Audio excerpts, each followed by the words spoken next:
dynamic duo, Felix Reyes Jr. and Timothy White Jr. On today's rundown, we'll be discussing NCAA March Madness.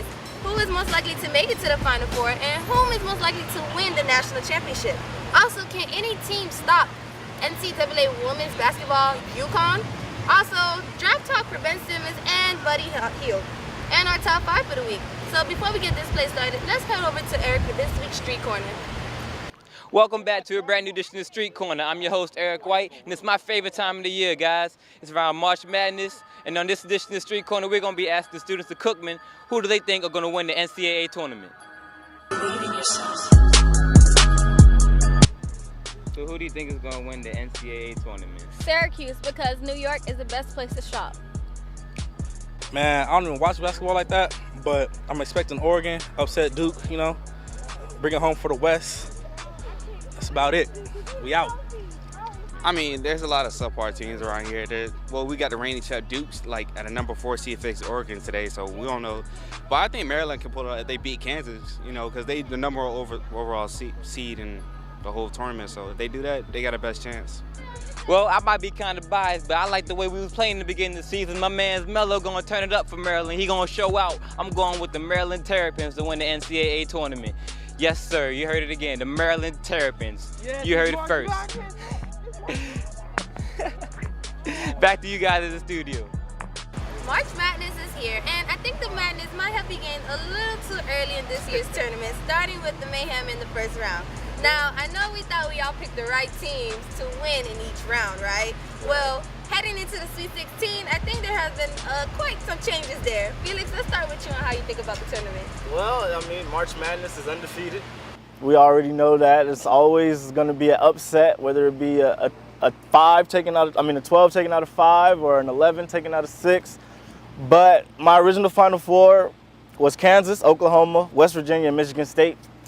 And after, I think it was the first night, West Virginia got knocked out, and then Michigan State got knocked out, and my bracket was destroyed ever since. But I'll take some new teams to replace those 2 teams that I lost, if it's okay with you guys. And I will take Iowa State to make the Final Four now, and Indiana to make the Final Four. Really? Yeah. Because all number 1 seeds never make the Final Four. It's only happened probably 2 or 3 times. So I don't expect it to happen this year with all the parity that's been going on in the NCAA this year. But my winner, and I think Tim might agree with me, I think he might like this pick, I'm going with Oklahoma. That man Buddy Hield is something serious. I think he leaves on top, and he also wins the Wooden Award for Player of the Year. I mean, watching this guy play, when he scored 29 points against VCU in that second half was just amazing. And I just can't see him losing to Kansas 3 times in one season. It's very difficult to beat a team 2 times in one season, let alone beat them 3 times. I just can't see Kansas doing that to these guys. Tim?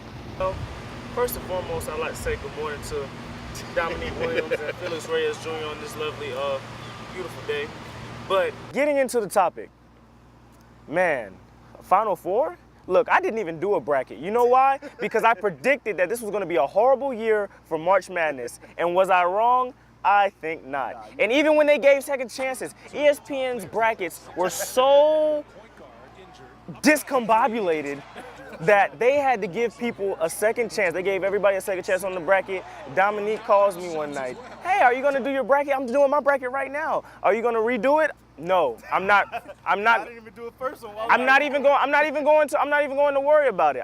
I'm not even going to worry about it. And when it comes down to a Final Four, I'm not even going to worry about that. You know what? Leading into the next topic, honestly, my bracket is the final 2 that are going to make it, and I think it's going to be Oklahoma. And I do agree with you. Yes, Buddy Hield has been balling lately. It's going to be Oklahoma, and I'm throwing a wild card in there from the East. Let's say Gonzaga. Why not? They've been playing pretty well. But the East is pretty up for grabs right now. I can't lie. Right. I can't lie about that. But definitely Oklahoma versus Gonzaga, national championship. You heard it here first. Wait, hold on, Felix. What do you think? Y'all want to hear what my picks were? Yeah, definitely he's going to win. Okay, well, obviously my Final Four picks were Kentucky, Kansas, Duke, and Michigan State. Hey, I always got faith in the Big Blue, okay? I never doubt the my Big Blue this year was Middle Tennessee.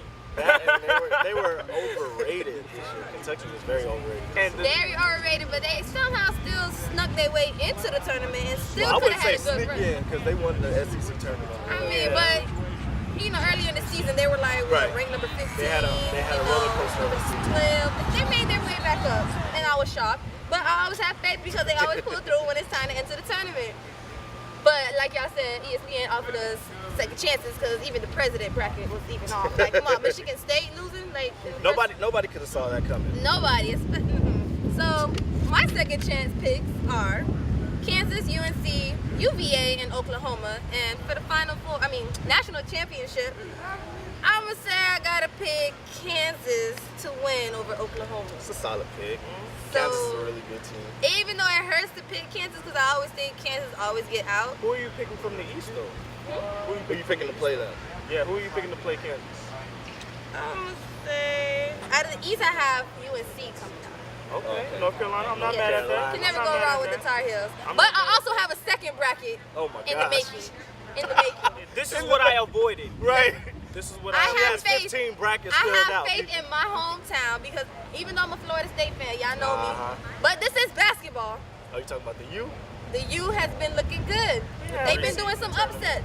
Nobody had faith in the U to make it this far. It's just like that Right. year when all the Florida teams made it to the Sweet 16. When it was Florida Gulf Coast, UM, Right. everybody was in it. So I really think this year UM might just make it to the national they might have a championship. shot. That's my second chance, second bracket. So Second chance. second chance, You second confusing bracket. the viewers now. Very. I'm confused. confused. Right. Look, they say you got a second chance, but you can make up to 10 brackets. So I have a second bracket. She got a with second chance. second chance. Cause look, March Madness looking crazy and it's up for grabs for any team. Your So bracket- March, are looking crazy. I'm about to say March Madness is making you mad right now. the mayhem is Very. real. Seriously. Very. All right. So moving on, seeing that the teams who are in the Sweet 16 and all that. Now we got the men's out the way. Let's talk about the women's. Right. We already know UConn is always the most favorite team that is gonna win because they're always on a run to win every year. So who do you guys think, if UConn could win, or who do you think could stop UConn? What would be the team? So are we taking UConn or the field? I'm taking UConn. What's about it? UConn's always been a great. They've won over basketball 70 team, like games in a basketball row. team. Come on now. I mean, if anybody's going to challenge them, it might be South Carolina, maybe Notre Dame, but UConn has yet to lose in the tournament. I mean, they've yet to win in the tournament by less than 40 points. that is ridiculous. Like, nobody. They need to replace some of these teams that are in the tournament on the men's side.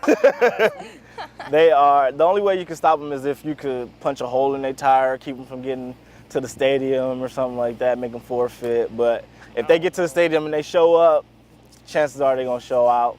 And even if you try and food poison them, they still might end up winning by 10. Because they're beating them by a margin of 40. So if you food poison them, it might slow them down 30 points, but they're still going to get the W. Come on now. So yeah, UConn all day. I don't see anybody beating them this year. not even one team? What? Nope. Like I said, they might keep it close. South Carolina, Notre Dame might keep it close, but as far as beating them, I can't see. All I got to say is once upon a time, Baylor had the best chance. And guess who was on that team at that point in time? Brittany Griner. Definitely. Oh, don't forget when Skylar Diggins was there. Oh, yeah. Can't forget about them. But they got ran too, man.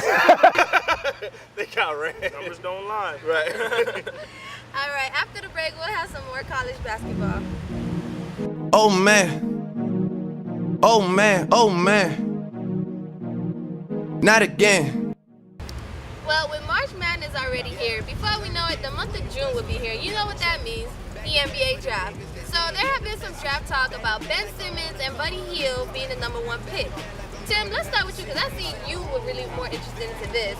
Who do you think is going to be the #1 pick to go for? Well, first and foremost, I'm gonna say it's not Ben Simmons, and I'm going to say it's Buddy Hield. But before I break down why I think it should be Buddy Hield, I'm gonna break down why I think it shouldn't be Ben Simmons. Basically, yeah, everybody, you know, he has all the hype, yada, yada, yada. 19 points, 11.8 rebounds, 4.8 assists per game. I get it. He's decent. He's more than decent. Honestly, he's above average for his age and being the fact that he was a freshman coming in doing it. So I see why all the hype went straight towards Ben Simmons, but let's take recognition to the grind that Buddy Hield put out throughout these 4 years being at Oklahoma, coming into his rising stardom as of this season, and still carrying his team through the NCAA tournament, whereas Ben Simmons couldn't even get his team in the tournament. Let's, take recognition of that. And another thing, might I add, Buddy Hield, man, scoring machine. This guy can do it all, and this is his 4th year. He's a senior, so he's gonna come into the league more mature than Ben Simmons is. Whereas Ben Simmons, we don't know if he has a consistent jump shot. One day he might hit a few mid-range, he might knock down a 3-pointer or 2. To be honest with you, I want to see him and Anthony Davis go at it in a 3-point contest. I don't know who would win. I got my money on Anthony Davis. I'd pick personally. Davis too. So that's what I'm saying. And Davis is a center, and Ben Simmons is a forward. And everybody's trying to make the comparison to, oh, he's the next LeBron James because he has awareness, offensive awareness. He's a good passer. He has decent handle. But look, all I'm saying is Ben Simmons reminds me more of a 4 than a 3, but he plays the 3. And when he gets into the league, he should be looking to play the 3. He should be looking to get better on his handling, get better on his IQ, get better on his shooting, consistency. But for the most part, everything that I just named that Ben Simmons needs to get better at, Buddy Hield is already pretty good at it to make it to the next level and could possibly blossom once he gets there his rookie year. Honestly, I'm going to make an early campaign for Buddy Hield Rookie of the Year. What, a year early? A year and a half early? Early. And another thing, I'm going to close out with this. Brooklyn, if you're smart, you'll get Buddy Hield. If you really love your fans, including me, the Brooklyn Nets will find a way. I don't care if we get the 1st round draft pick. I don't care if we get the 3rd. I don't care if we get the 5th. I'm talking about the pick.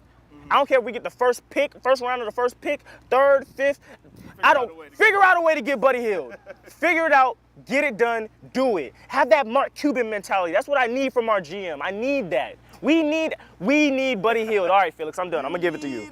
We need it. Well, first, I'm gonna preface this by saying it really depends on what a team needs. So for the Lakers, we wouldn't need Buddy Hield. We already have enough guards on our team.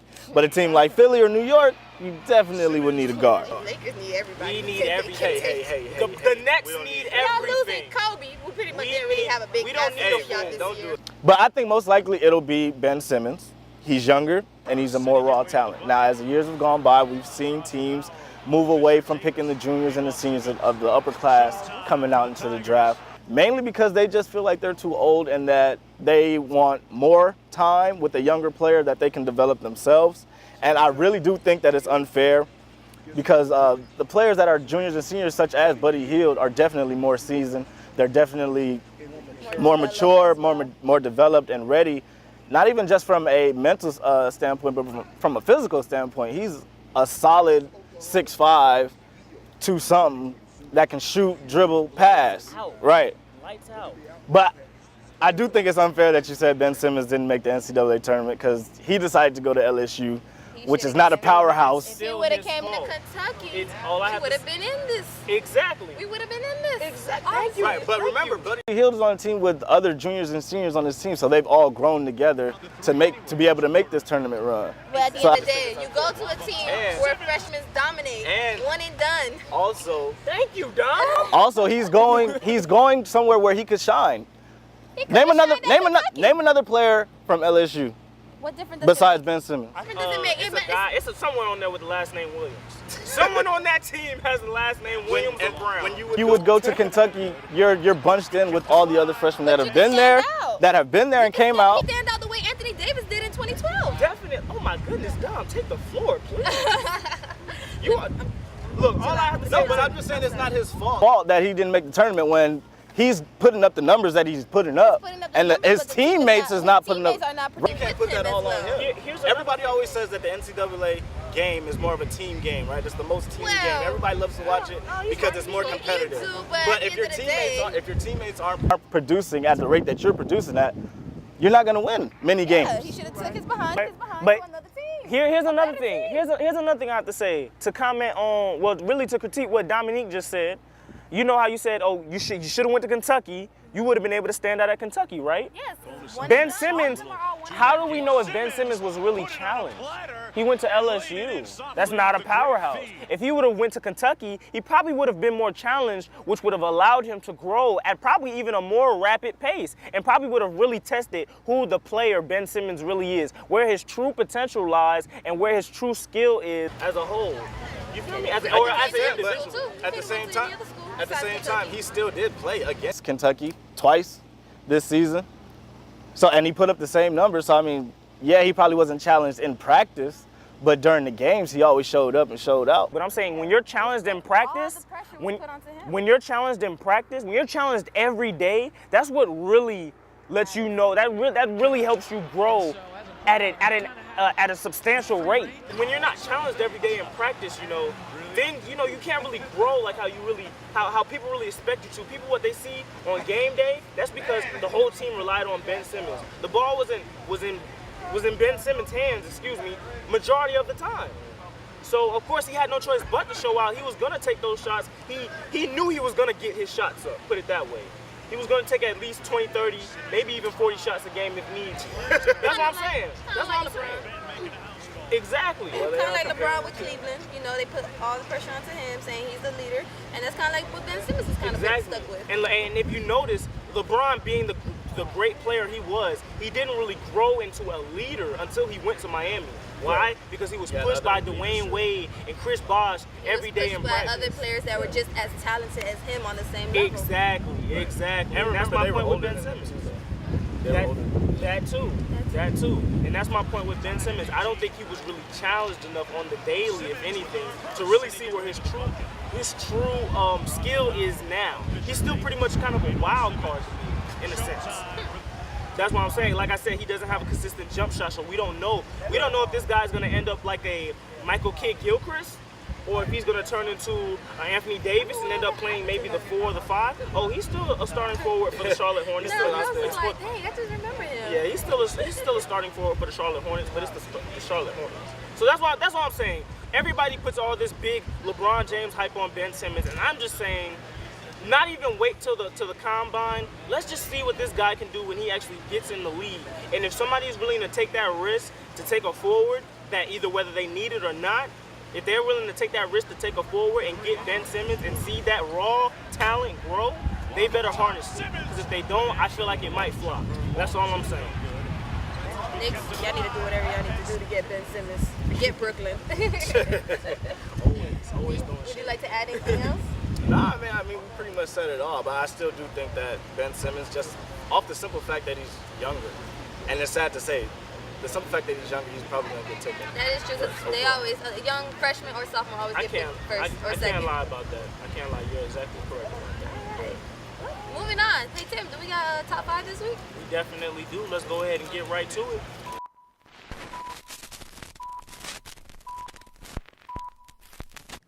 A Cameron production. There's gonna be good time, good time. I know there's gonna be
There's gonna be good times, good times. I know there's gonna be